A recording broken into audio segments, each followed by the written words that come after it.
Alors, mais avant cela, Ecorex, la rubrique consacrée aux ressources extractives, et c'est avec Abdou Diouf Junior. Bonjour à tous et bienvenue dans Ecorex. La promotion des 12 blocs offshore du Sénégal se poursuit. Nous allons faire le point dans Ecorex avec le nouveau directeur général de Petrosen EPSA, Joseph Medou. Nous verrons également avec le directeur de cabinet du ministre du Pétrole et des Énergies le bilan du sommet du MSGBC où nous avons rencontré un Sénégalais qui a fait 45 ans de navigation. Gorgissi a commandé le plus grand tanker au monde. Nous serons avec lui dans Ecorex et c'est tout de suite. L'entretien dans Ecorex. Gorgissi, bonjour. Bonjour. Je peux vous appeler commandant Gorgissi. Capitaine de première classe de la navigation maritime. Commandant de méthanier, pétrolier. Je commande également des porte-conteneurs. Est-ce que vous pensez aujourd'hui que le Sénégal est dans les dispositions de former un Gorgissi junior? Oui, je crois que de toutes les façons, la formation maritime existe déjà au Sénégal. Pour la bonne et simple raison que mon premier brevet maritime, je l'ai eu à l'École nationale de formation maritime du Sénégal. C'est après par la suite que j'ai été faire de l'enseignement supérieur. Je suis allé jusqu'au diplôme d'études supérieures maritimes. Et c'est un diplôme que tu valides au bout de 24 mois pour obtenir le brevet de capitaine. Comme dans toutes les études maritimes, on obtient le diplôme, mais on le valide en naviguant.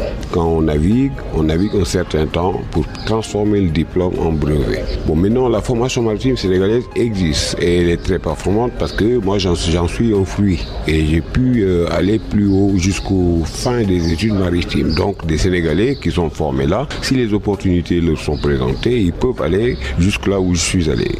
En Afrique, on a vu que le Nigeria et l'Algérie ont pu se doter de compagnies de navigation. Ça demande quoi? Il faut beaucoup de moyens et puis il faut également des grandes quantités qui vont durer dans le temps, qui peuvent vous inciter à aller faire vos propres navires. Bon, moi je suis le premier Africain en fait.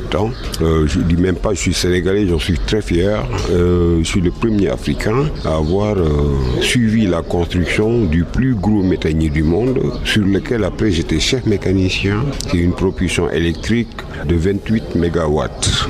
Ouais. Et ensuite je suis resté commandant dessus pendant mes dernières années. L'Afrique, on peut également penser, il n'y a rien qui l'empêche, que le Sénégal, la Mauritanie ou tous ceux qui veulent unir leurs forces se retrouvent au sein d'une entité qui gère des navires. Parce que la gestion de navires également est un autre métier. Les armements qui vont pouvoir gérer des méthaniers, il va falloir également les préparer à le faire, ce qui n'est pas très facile. On parle aujourd'hui de Petrosen EP qui va s'attaquer à l'exploitation et la production d'hydrocarbures au Sénégal comme ailleurs. C'est ça l'ambition de Petrosen. Vous en pensez quoi? Moi je pense que c'est une très bonne chose parce que Petrosen va devenir un holding avec ses directeurs généraux. Ça leur donne beaucoup plus de lisibilité et de liberté d'action pour aller plus loin dans la commercialisation par exemple de nos produits, et ça permet également au peuple sénégalais d'être informé sur comment on a commercialisé notre produit. Donc le fait d'avoir Petrosen EP et Petrosen Aval, c'est une très bonne chose. Je vous remercie monsieur Gorgissi. Capitaine de première classe de la navigation maritime, commandant de méthanier, pétrolier, je commande également des porte-conteneurs. L'entretien dans Ecorex. Joseph Medou, bonjour. Bonjour, Diouf Junior. Vous êtes le tout nouveau directeur de Petrosen EPSA. Vous co-organisez ce sommet du MSGBC. Vous avez lancé votre licensing au Cap, c'était au mois de novembre. Est-ce que ce forum vous permet d'avoir une idée de ce que vous avez déjà comme manifestation d'intérêt? Alors, nous avons lancé le licensing round, c'est vrai, il y a 3 mois à Cape Town. Nous avons organisé une autre cérémonie de présentation technique de l'ensemble des données et du potentiel à des partenaires le mardi 28, et nous avons eu pas mal de compagnies qui étaient présentes. Je pense que ça montre en fait l'intérêt que ces compagnies expriment pour le bassin sédimentaire du Sénégal. Donc nous allons poursuivre en fait ces roadshows, nous les appelons roadshows, où ce seraient des séances en plus techniques avec un petit aperçu sur la réglementation, de manière à pouvoir montrer aux compagnies et avoir une idée des compagnies qui sont intéressées. Là, nous avons prévu un roadshow à Londres au mois de février, puis à Houston. C'est maintenant nous qui allons à la rencontre de ces compagnies. Ils sont venus nous voir ici à Dakar en marge de cette conférence MGBC. Et maintenant, c'est nous qui irons les voir à Londres et à Houston pour être plus près d'eux et leur montrer en fait que le bassin sénégalais présente un potentiel. Est-ce que ça signifie que la toute nouvelle société sénégalaise Petrosen EPSA est en train d'apprendre aussi en même temps? Bon, je ne dirais pas apprendre. Petrosen EP vient juste de Petrosen Holding qui avait en charge déjà l'exploration, la production. Donc la séparation, nous avons filialisé pour permettre en fait une montée en puissance avec des objectifs en fait d'être un peu plus performant en termes de promotion, en termes de recherche et aussi intensifier l'exploration au niveau du bassin sédimentaire sénégalais. L'objectif c'est qu'à moyen terme, que Petrosen EP devienne même opérateur de blocs, pourquoi pas en onshore et dans le futur, pourquoi pas en offshore et ailleurs en Afrique ou dans le monde. Vous personnellement, vous êtes conscient de l'ampleur des attentes qui peuvent découler de cette nouvelle mission? Je n'ai pas encore eu ma feuille de route des autorités, du ministre et du président de la République. Je l'aurai bientôt, mais ce serait plus, je pense que grosso modo, ce serait intensifier l'exploration, faire des découvertes bien sûr. Au Sénégal et ailleurs. Au Sénégal et ailleurs. Bonne chance. Merci. Ecorex reportage. Mamadou Diagne nous présente le bassin sédimentaire du Sénégal. Occupant la partie centrale du grand bassin côtier ouest africain, le bassin sédimentaire du Sénégal s'étend du bouclier de Rigibad au nord à la zone de rupture de Guinée du Sud.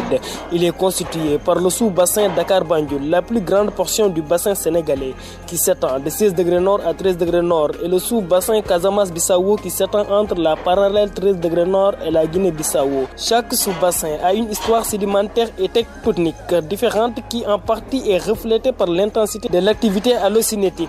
Plusieurs réservoirs clastiques et carbonatés ont été rencontrés dans les puits forêts dans la zone entre 1958 et 1996. Plusieurs d'entre eux se sont avérés être d'excellents réservoirs avec une porosité variant entre 20% et 50%. De même, les données de la sismique 3D ont mis en évidence des phénomènes stratégiques interprétés comme des dépôts importants et turbidites du Crétacé supérieur qui constituent généralement d'excellents réservoirs par analogie avec d'autres bassins en eau profonde de l'Afrique de l'Ouest. Merci Mamadou Diagne.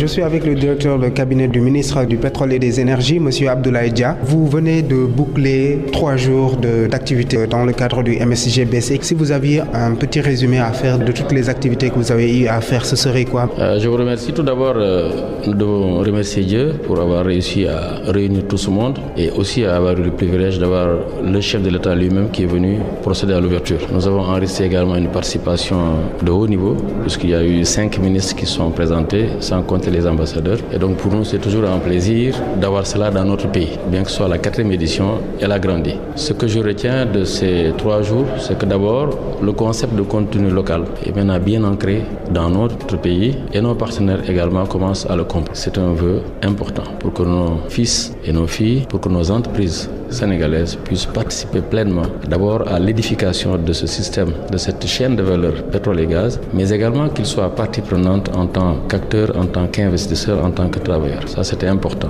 Les retombées de cette ressource doivent rejaillir sur les Sénégalais. Autre chose, nous avons pu avoir une mise à jour sur les technologies nouvelles qui sont tous les jours en train d'évoluer dans le domaine du pétrole et du gaz. On nous a parlé de tout ce qui est nouveau dans ce domaine et surtout des applications possibles sur le pétrole et le gaz. Et ensuite, il y a eu un partage des informations de chacun de ces pays-là où il y a des activités.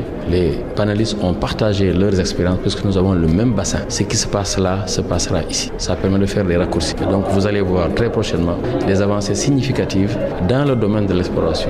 Et enfin, nous avons pu aussi assurer tous les partenaires investisseurs que notre pays est un pays où il fait bon investir, que nous avons un environnement réglementaire et juridique équilibré, équitable, bancable, qui permet à tout le monde de venir investir et de récupérer sa mise. C'était cela qui était important et en même temps, nous avons pu donner l'état d'avancement de tous les projets, notamment les 2 projets phares du Sénégal, qui sont le projet GTA avec la Mauritanie, mais également le projet de Sangomar qui vient juste de démarrer. Merci Abdoulaye Dia, directeur de cabinet du ministre du Pétrole et des Énergies. Le jargon du secteur extractif dans Ecorex. Voici le lexique. Salimata Aou nous explique le terme bassin sédimentaire. Un bassin sédimentaire est une relative dépression de la croûte terrestre située sur un continent immergé, un plateau continental ou encore dans un océan formé par subsidence thermique ou tectonique et qui recueille des quantités relativement importantes de matériaux sédimentaires qui, par des phénomènes de diasnèse, se transforment ensuite petit à petit en couches stratifiées de roches sédimentaires.